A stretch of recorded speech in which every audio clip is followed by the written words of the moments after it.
Hello, my name is Doug DePep. I started a boutique law firm in Colorado about a little over a year ago called eosCyber Legal, and we are principally involved with Cyberlaw.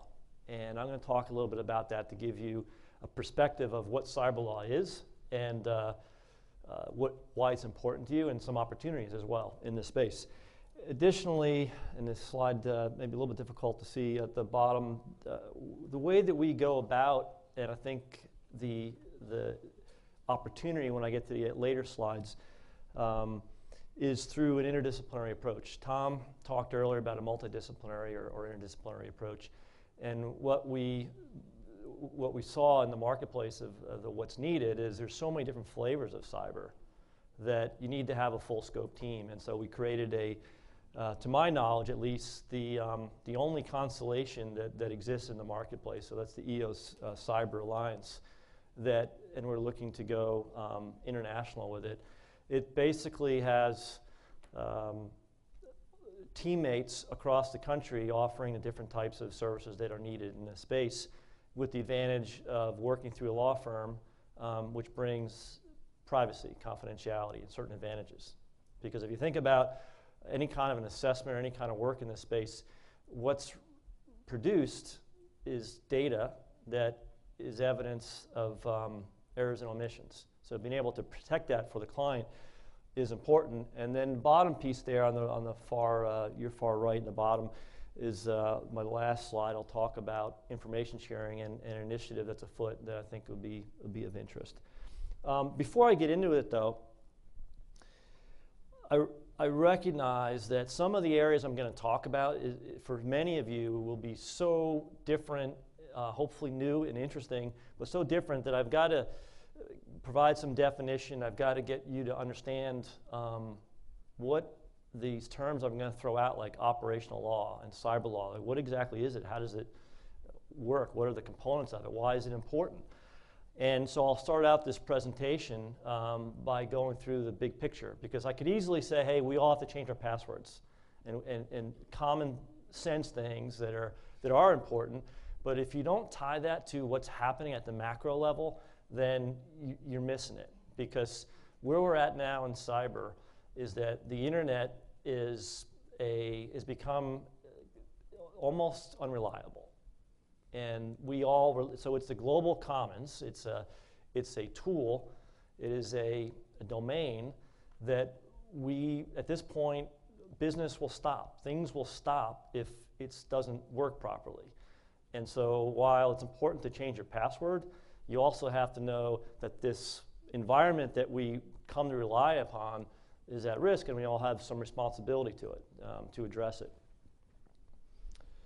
The other thing I'll talk about a lot is partnership, public-private partnership. Again, it's a term in the cyber world that it's thrown about and it doesn't really have definition. What does it mean? Because what most people believe it means, and I think it's accurate, is that we're now in a mode where we have to partner with government. And I'll talk about why. And that's problematic in and of itself, right? If you look at the Apple FBI controversy, civil libertarian interests, and so on, what does that partnership look like? When you say partnership with government, typically when you work with government, and certainly in the US, but I think it's broadly true in Western societies, is that if the government has a problem, they give a contract. You know, there's an arm's-length transaction, there's transparency, there are ethics rules so that cronyism doesn't occur. So there's a contract. Now you may have policy groups that are not, that are more of a partnership, but it's not operational. If you think of a partnership in a commercial sense, it's revenue sharing, it's operational, it's give and take, it's quid pro quo.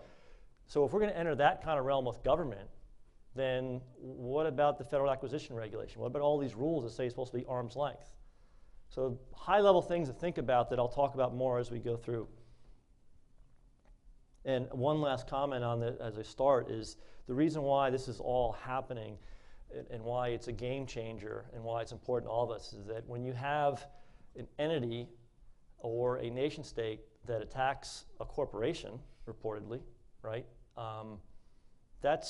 what's the role of government when another nation or a hacker or terrorists go after critical infrastructure, go after a company like Sony or others? That's, we're not talking about government and having blue seas that protect us from distance. This is a hacker or a group of hackers in a foreign country that can attack critical infrastructure and turn lights out, cause havoc, cause destruction. That's all caused by the internet, and that's a dynamic that we've never experienced before. How does the government protect that when it doesn't own the networks? So Steve Case, former leader of AOL, on a LinkedIn Pulse just a couple of weeks ago, wrote this remark. He believes that things in the internet is going to have a third wave.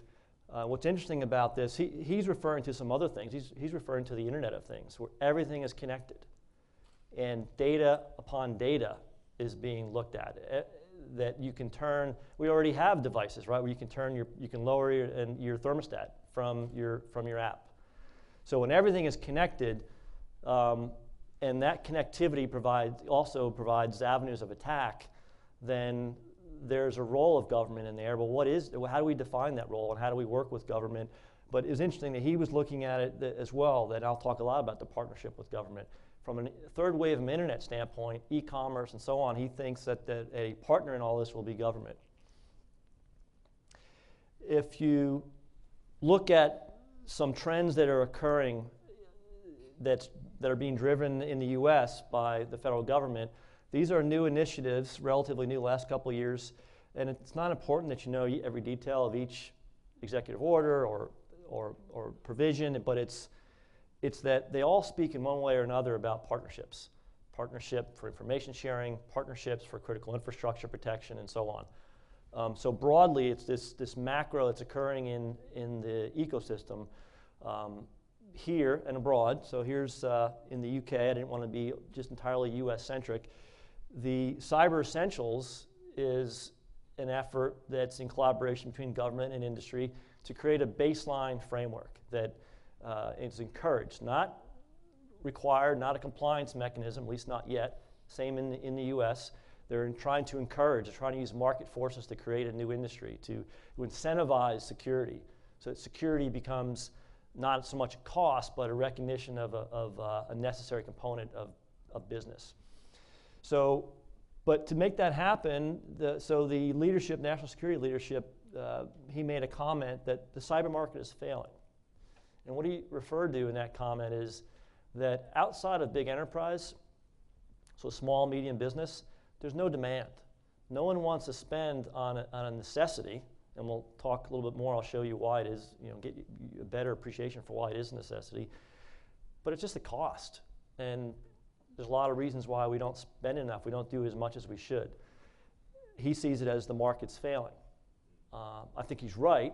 And so some of the efforts I'll talk about in the future slides will be how do we work together? What are some opportunities to change that dynamic? This is a partnership there that just launched a few months ago. And again, it's public-private. You see some of the organizations involved there. So we're in this era in the cyber domain, cybersecurity, cyber resilience, whatever you want to call it, where it's a partnership. So the internet we're going to a phase where everything is going to be more connected than ever before. And that is going to create a lot more attack risk, a lot more vectors of attack, where I mentioned earlier, a hacker in a bazaar, in a cyber cafe, anywhere in the world will be able to digitally map the infrastructure to anything that's connected to the internet. They already can, but when that connectivity affects devices and lights and everything, then that increases the level of risk and the risk of catastrophe. So what I'm going to go to next is transition into the threat to give you a better understanding, because there's a rule of thumb right now that's understood, which is that the attackers have the advantage. And I'm going to give you a sense for what that means and show you what what that means and some of the things that are happening. Right now, I like to describe it as this. We mean society, all societies right now, are combating a threat that's a profit center. So the attackers, especially on the criminal side, they are scaling, and I'm going to show you how they're scaling. And what we're doing is having government and IT managers buy better security, but that's a cost. That's just a cost, and we've got to change that equation. And we'll talk about information sharing and some opportunities that are emerging that can change that equation. But we're fighting a profit center with a cost center, and that's one reason why we're losing. So let's talk about that profit center and get a feel for what's happening in the attack marketplace. So just some statistics. Depending upon what report you read, as much as every network in the world has some level of compromise. Now, I'm not talking about a data breach, right? Data breach defined by statute. But a compromise means that there's some sort of a vulnerability or some sort of a anomaly. And more often than not, those anomalies or those vulnerabilities can be compromised and create a data breach. If you look at penetration testers, they'd be out of business.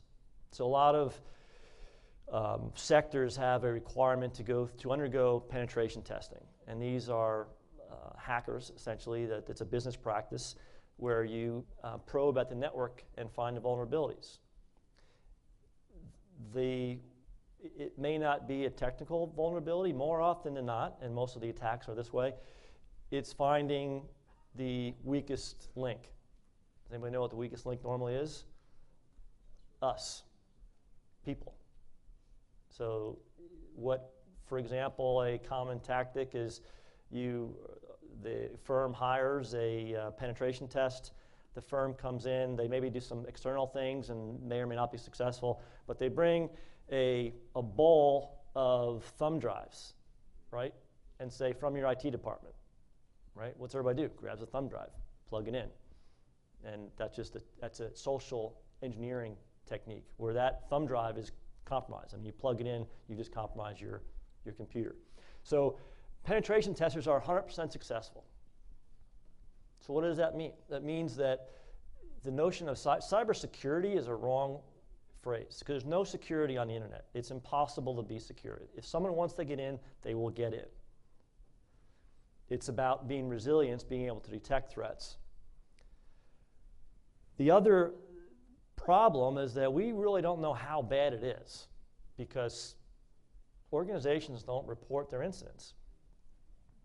They're disincentivized to report. Even though we should all recognize that if you're 100% susceptible to being compromised, there ought not be any embarrassment, and we'll talk going forward about some laws that are changing that. But because we don't have fidelity, we don't have data on how bad the attacks are, we rely upon this report or that report. I just came out of the Information Sharing and Analysis Organization, which is a new setup from the Department of Homeland Security, that meeting, and I was talking to a colleague from FireEye. FireEye is one of the biggest a bigger vendor right now in the cyberspace. He works, this one consultant works out of Los Angeles. There was a comment earlier about hijacking email. This colleague works in Los Angeles, spoke with the FBI, to the extent that reporting occurred, big if, not many report, and then that was rolled up through local reporting up to the FBI in that one city. The comment was that the FBI in Los Angeles, one city, one type of attack, is seeing $5 million, I can't recall if he said a week or a month, but $5 million, let's just say a month, $5 million a month in reported email hijacking. So all of that means that they hijack the email and they direct transfers of money, right? And so one city in America on that sequence, that amount of money that's reported.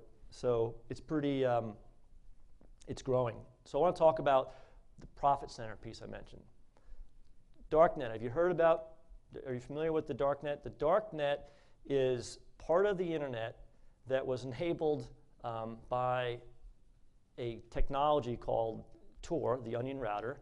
The onion router was developed by contract. The contract was let by Department of State. Well, the purpose was to enable dissidents to communicate freely in totalitarian places around the globe. It is, if you know what peer-to-peer software is, peer-to-peer, Napster, Grokster, Kazaa, those kind of, a few years ago, and it's still going on, but the file sharing, music sharing, right, that whole controversy, that's peer-to-peer. So what Tor is it's encrypted channels of peer-to-peer so that you're invisible.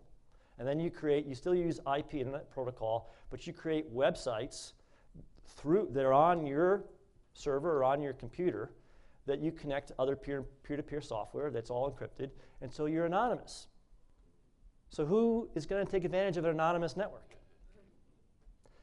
So what's happening now is that it's a huge black market that is, and I'm going to show you some sort of frightening pictures of what's happening on the Darknet. Anything and everything from child prostitution, from weapons, drugs, even malware and hacking is for sale on the Darknet. So it's scaling. The criminal enterprise is scaling on the Darknet. So just a couple of notions of different types of attacks so that you understand that it's not just a hacker that can, this can happen to anybody. So a watering hole attack is where criminals take advantage of auctions on the internet, banner ads, so very reputable portals and websites are infiltrated with malware. So they figured out basically how to undermine the system.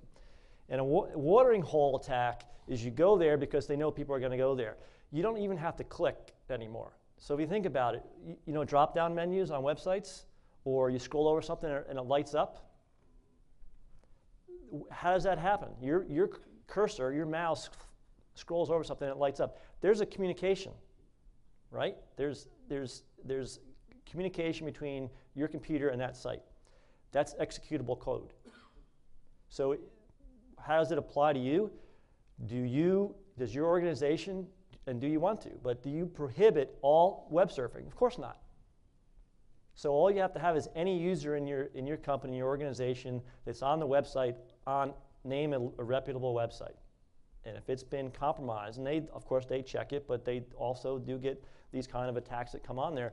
You scroll over it, download it on to your computer, and that's the starting point to an infestation, right, of a compromise. Ransomware, and I'll show you another slide in a minute, is running amok. That's where they take over your network, encrypt it, and then demand a ransom. So anyone in your organization, through a phishing attack or a watering hole attack, gets compromised. They then migrate across the network, get control of your network, and encrypt the whole thing. And some of you are probably aware of it or have seen it or heard of it or hopefully not experienced it, but ransomware is running amok. And there's not a real good answer to it right now. Law enforcement is not really able to stay abreast of it. Brute force is through massive bandwidth, just continue to probe away at username and passwords or access credentials. Another common technique, so those we talked about hijacking, well, I would never click on that email. I train my people. Don't raise your hand, but some of you, I'm sure, use Facebook or LinkedIn a lot, and you get connection requests. Don't ever click on it through the email, because that can be spoofed. That email can be a fake email. Go to the site and see if you have the invitation and accept it there. But these are all attack modalities. Let's talk about the internet so you really understand how it's scaling. So the FBI and law enforcement has taken down these sites. And so what this slide represents on the far left there, that was Silk Road. That was a widely reported takedown, and the suspect was arrested, convicted, put in jail. Shortly thereafter, Silk Road 2 popped up. And then evolution. And these next few slides well, so the one on the bottom left there is Evolution. Evolution itself went down. Why? Because the criminal organization apparently set the whole thing up as its own fraud against fraudsters. So once they had everyone's Bitcoin, they shut it down and took everyone's money. But there's many more of these on the Darknet. So this is, when I say Darknet, I mentioned it's still IP, Internet Protocol. So they create a website on their computer using the Tor network or I2P, one of the encrypted channels and it looks like eBay. And through these next couple of slides, you'll see, there's a whole category. This is the fraud-related category. So you want to buy, if you want to do child prostitution, you want to buy weapons, you just scroll through and find your index and go into it and find what you want. So they are selling their criminal identities, things that they've stolen, identities, credit cards, in bulk. And so the way I'll show these next slides, the way that this works, through any one of the attacks I described, they'll get access to a lucrative network, a bank, where they can get credit cards or they can get bank accounts. So there was not very long ago, one of my clients uncovered someone who was selling login credentials to a bank in Australia, and it was advertised as, for accounts more than $30,000, they'll provide additional assistance. Like fraud flags, like don't try to transfer this much amount of money. So they're selling the login to your and my account by compromising the bank.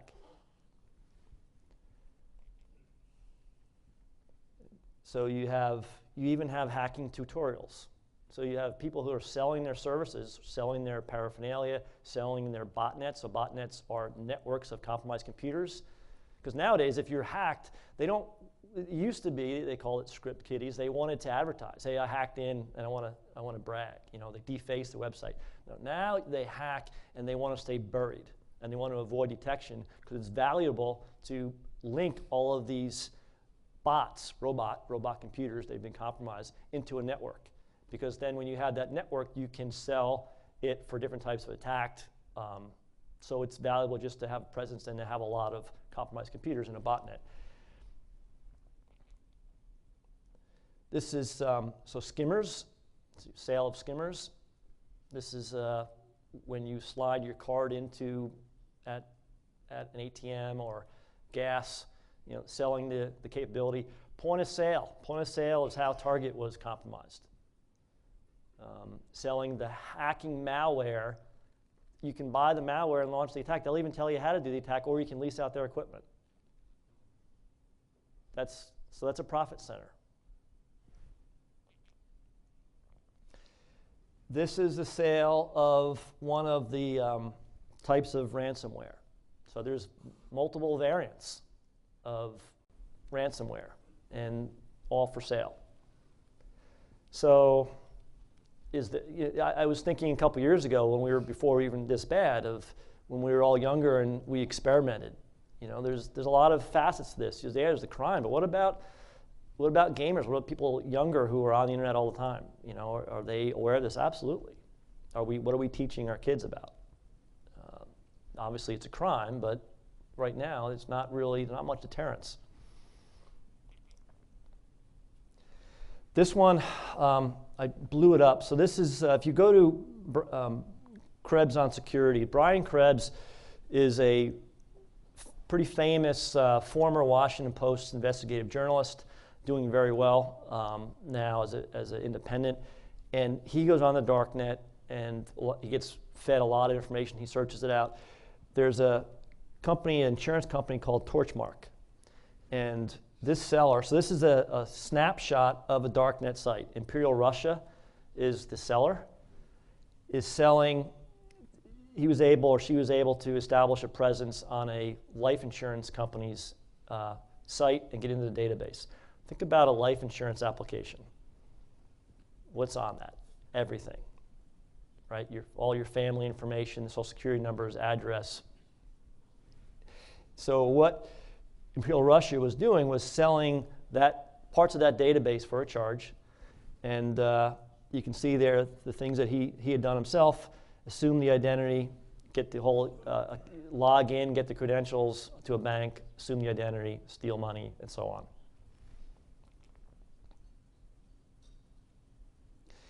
So you get the message of why this is important. General Alexander from the National Security Agency, before he retired, described it a couple of years ago, before it's as bad as it is now. This is the greatest transfer of wealth in history. And it's talking about not just monetary, not just credit cards, it's intellectual property, economic espionage through computer attack. So we, as a society, Western society, is under attack of how do you keep your competitive advantage if all your secrets are being stolen? So why, if it's this bad, and I know many of you read about it and see data breaches are daily activity now, right, in the news media. Why is it still? Why isn't anything really changing? Why is it getting worse? What's the solution? There's a couple of things. I mean, you can't. It's a risk, but you can't really feel it. You can't smell it. It's not like fire. You get that right away. It's something that, and no one's reporting it, so you don't even have a sense of how bad it is. I think there's another piece of it's not really my problem. It's the government's problem. Although the government's saying, hey, we can't address it because it's not our network. We have constitutional obligations. We have to respect privacy, respect property. So this is sort of the macro challenge: is how do we solve a problem that we haven't really fully defined, we're not engaged. And then the point about, oh, it's not going to happen to me. This is truly scary, and this is just one snapshot. So my client is a cyber intelligence vendor, and their model is to infiltrate some of these darknet environments, which, by the way, my firm and what I described earlier on when I started out, what I wanted to say, and I forgot and I'll mention now, is that what's happening in cyber is that we have companies and law firms and other organizations that are involved in quasi-governmental activities. So you've heard of commercial intelligence before. Now this company, for example, is involved with human intelligence infiltration. So they have the tradecraft, they know how to get on darknet sites, they know how to befriend, they know how to work through that cellular organization and get information. So this one, they were able to convince the hackers. This was a Russian malware enterprise, malware production and attack enterprise. We're able to convince them that they wanted a partner and they could help out the organized crime. And as a result, my client was given access to the attack platform. And this is a screenshot of the attack platform. This is a whole attack engine, so it's a little bit hard to read, but on the, over here are 6 protocols, so 6 areas of vulnerability that the attacker knew that its capability that it could compromise. And then I blackened this out because of concerns for privacy. This attack runs against, so IP ranges are given per country. So this runs against an entire country's IP range. And what we have up here is one country, part of it, and down here is the start of another country. My client asked me, can I run this? So up here it says scan and then crack and then tools. And I said, you can scan, you can't crack legally. So they ran it overnight. And down here, and it's over here, 13,000 in 2 countries, 13,000 sites were identified using this tool. So if it were a hacker, they would then flick it over to crack and get access to as many as they wanted. So the reason why I showed this is that the notion of security by obscurity, they don't care about me. It doesn't matter if you're caught up in a dragnet. Everybody, it's Russian roulette. Everyone has this kind of risk. So here's some ransomware, which the FBI, the date here is May. FBI has been talking about it. It's starting to scale. It's becoming a problem. And why is it a problem? Because if your network is locked down and you have to pay, and you can't trust that they're going to give you your network back. I mean, as a businessman, you can't take that risk. So this is 20, it shows the trend here, 25 samples of malware families. If you look at who they're attacking, right, it's Western society. It's like the bank robber in the 1800s, Why do you rob banks? Because that's where the money is.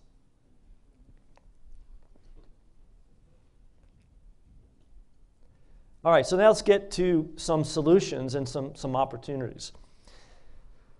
The belief in the cyber sector is that a couple things. One, assume you're compromised or that you will be. The notion of security is not valid. So be resilient, be able to detect. One way to detect, because the other side, these are, well, any kind of attacker wants to be efficient. So because they want to be efficient, it's human behavior. And what they want to do is they don't want to reinvent the wheel each time. They want to use the same attack, like that engine I showed you, same attack. So if you can detect the attack because your partner next door unfortunately just went through it and they're sharing it, because right now no one shares, no one reports, no one shares. So you can break, it's called the kill chain. So you can kill the attack early by sharing. And so this is, it's a new approach. A number of countries, the US is definitely involved. I mentioned the Information Sharing and Analysis Organization meeting yesterday down in Anaheim. That's about building ISAOs, ISAO, Information Sharing and Analysis Organizations. I'll talk in a minute, but I'll mention it now. I mean, first of all, that's, you break the effect early by sharing. Two value propositions out of this. Okay. Two value propositions out of this are that Johns Hopkins University yesterday reported that they had done a red team, blue team, it's an exercise, attack defense, that their data showed that when an attacker knew they were going against the information sharing community, that they drastically had to increase their attack resources and sophistication. Why is that important? Because they want to be efficient, they want to be successful, so why attack a community that's sharing information when you can attack someone that's easier? So getting involved with information sharing improves reduces your risk posture, risk exposure. The other thing is that the new law in the US is that you get a certain amount of liability protection for engaging in information sharing under CISA that was passed in December 2015, new. This macro, I started out about talking about partnership and collaboration, and I'm speaking fast because I know I'm getting toward the end here. So Mandiant, Mandiant was bought by FireEye. I mentioned FireEye. I'm not touting any of them, just giving you an indication here that of what happened. They're engaged in quasi-governmental activity, namely intelligence production. If you look here, I'm retired military, so this is very familiar to me. This is order of battle. That's what we call it. In other words, know who the adversary is by doing reconnaissance and figuring out the whole organizational structure, who's the boss, and so on. This was a private company that did this. They went around to the U.S. national security community and said, look, we're going to out a Chinese hacking group that's affiliated with the army in China, and to show that this is state-sponsored state activity, because for diplomatic reasons, a lot of countries were afraid to out the adversary. And the government said that's fine. I mean, there was some pushback, but they didn't stop them. And what led then to, this is PPP, public-private partnership, is that because of a private corporation, and they did very well, and they succeeded, and they generated a lot of business for themselves as a result, but they also opened the door because it was already out. And now the government could do some things, and the government ended up indicting 5 officials. So it's not and this is intended, this slide is intended to show what a partnership can look like in any country, is that when private, because some of the best intelligence, as shown here, is being generated by the private sector. Not to say that the government isn't producing its own great intelligence, but it's now both public and private are producing and doing similar type of activities. A couple of things as I close down on my last couple of slides of, so how does a firm get involved? What's the opportunity? So I said I'm retired military. This is the kind of things I did on active duty. So I was advisor to cyber operations. I did the same thing in the Department of Homeland Security. Now that private companies are involved in this space, there are new opportunities. So earlier it talked about commoditization of the practice of law. If you specialize, you can't become a commodity, or not very easily. This is an emerging space. And so I advise some of the vendors, some of the researchers, tell them what they can and can't do, because if you do certain things, you violate the law, criminal law, or you can do it in other nation states perhaps. Also assist in what does that partnership look like? This is policy work. Like, how do you solve the Apple FBI problem? Big challenges, needs smart people understanding the different laws as well as cultural and institutional impediments. And I think some of the other applications here are that given the environment I just described, if you're in certain industries like mergers and acquisitions, there's all kinds of ways that now if you're not engaging in risk assessment, if you're not performing due diligence, the lawsuits have started, and law can be a balancing. When you have an imbalance of rights, that's what law typically does. Those are starting. So there's definitely some, and I'm involved with it. There's other firms that are now getting involved with cyber law practice, and how you define it. It can be data breach, it can be public-private, working with the government. It can be advising corporations on risk and a risk framework. The tools are out there. It's not easy, but it's interesting work. So let me give you, last slide. Let me give you an example of actually one more slide. We formed in Colorado, in preparation for the Olympics in Rio, an information sharing public-private partnership. So on the right here, the different organizations involved. We have internship program. We have Mercyhurst University from Erie, Pennsylvania, leading intelligence academic institution that's producing intelligence. We're training new analysts. We have some of the leading platforms we're sharing with the Colorado National Guard, FBI, DHS.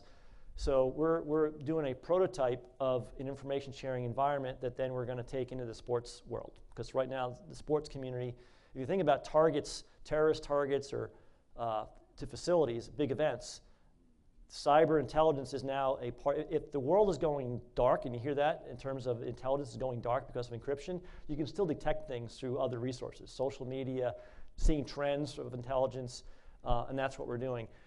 Some of the functions are down here at the bottom, and if anyone wants to talk to me about this, I'm be happy to talk to you. But one of the things that I'm talking to IR Global about, and I'd be happy to talk in the next few days, today, with any of you, is if there's advantages to reducing your risk profile and there's liability protection and there's new opportunities, then create an ISAL within IR Global.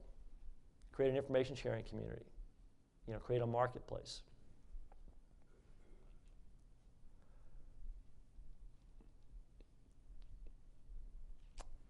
That's my last slide. So any questions or?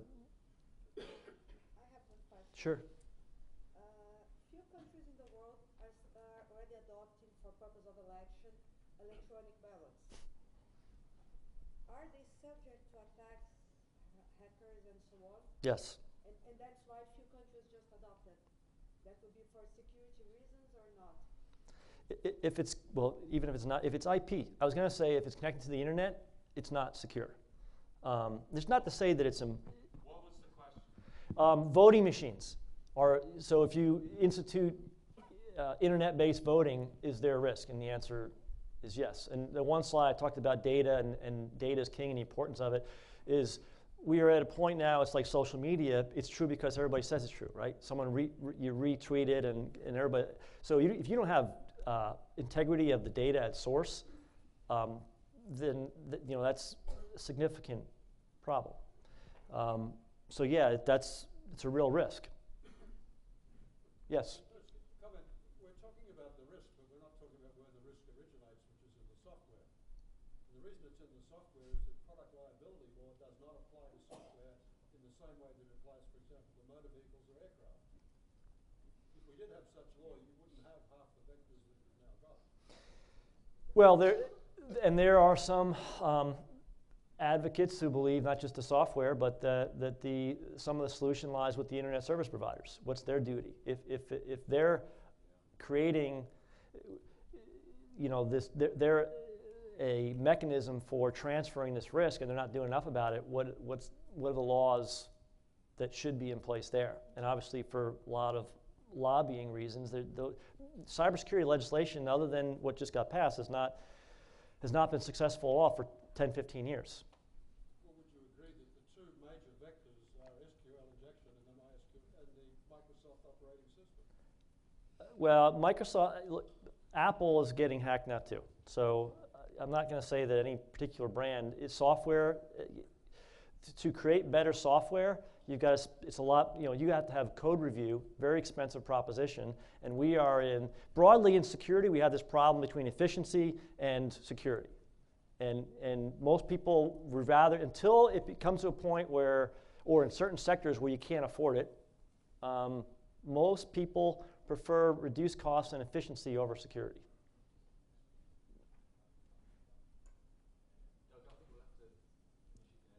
Okay, yep. One final question. Go ahead.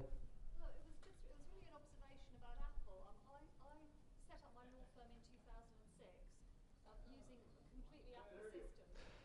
Okay, good. Let's see if I can project my voice a little bit. People normally say to me, I have a stage whisker that would fit to the back of the Albert Hall, so I'm surprised to That's lovely, thank you. It was about Apple software. I started recruiting office manager and people like that who were all kind of Apple friendly. The thing that really pisses me off is that when we go to the Apple store and we have Apple business advice, they say, oh, Apple systems are completely safe. You don't need antivirus software. You don't need personal firewalls. And I'm a complete security freak. So I insist that on my computers and on things that are connected to that everything's secure. And my office manager keeps saying to me, the people who really know, the people who are advising us at Apple, they tell us we don't need this. Can somebody have a word with them, please, and tell them that's rubbish? They do have generally it's architecture and their controls are pretty good, but if it's connected to anything can be compromised, anything. So until we design something that's new, so anyway, I'll stop there.